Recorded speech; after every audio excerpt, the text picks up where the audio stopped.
Rummy खेळणाऱ्या कोकाटेंचा डाव मात्र मुख्यमंत्री देवेंद्र फडणवीसांनी चांगलाच उधळून लावलाय आणि यानंतर माननीय दत्तात्रयजी भरणे हे आता राज्याचे नवे कृषी मंत्री म्हणून हा कार्यभार पाहणार आहेत। वादग्रस्त विधाने करणाऱ्या माणिकराव कोकाटेंकडून अखेर कृषी खाते काढून घेण्यात आले आहे। दत्तात्रय भरणेंना राज्याचे नवे कृषी मंत्री म्हणून पदभार देण्यात आला आहे, तर राजीनामा न घेता कोकाटेंना क्रीडा व युवक कल्याण विभागाचा पदभार देण्यात आला आहे। संध्याकाळच्या सुमारास राज्याचे उपमुख्यमंत्री अजित पवार, प्रदेशाध्यक्ष सुनील तटकरे यांनी मुख्यमंत्र्यांची भेट घेतली होती।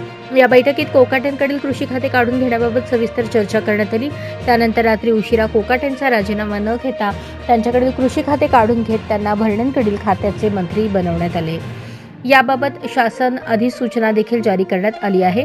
कोकाटे यांच्याकडील खाते काढून घेण्यापूर्वी भरणे यांनी सूचक विधान करत कृषी खाते त्यांच्याकडे येणार असल्याचे संकेत दिले होते। कृषी खात्याच्या संदर्भात मला अजून तरी काहीही माहिती नाही, मात्र बारामतीकर न मागता सगळं देतात।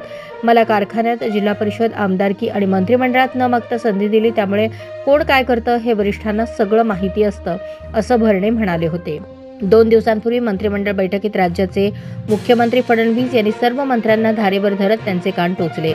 यात फडणवीसांनी मंत्र्यांना वादग्रस्त विधाने, कृती अजिबात खपवून घेतली जाणार नाही, असे प्रकार होत राहिले तर सरकारी प्रचंड बदनामी होते, त्यामुळे ही अखेरची संधी, काय कारवाई ती करूच, असे फडणवीसांनी सांगितले होते। यापुढे एकही असा प्रकार खपवून घेणार नसल्याची ही तंबी फडणवीसांनी सर्व मंत्र्यांना दिली होती। त्यानंतर अखेर फडणवीसांनी विधानसभेत रमीचा डाव मांडणाऱ्या कोकाटेंचा डाव उधळून लावत त्यांचे डिमोशन करत त्यांच्याकडे क्रीडा आणि युवक कल्याण खात्याचा पदभार देण्यात आला।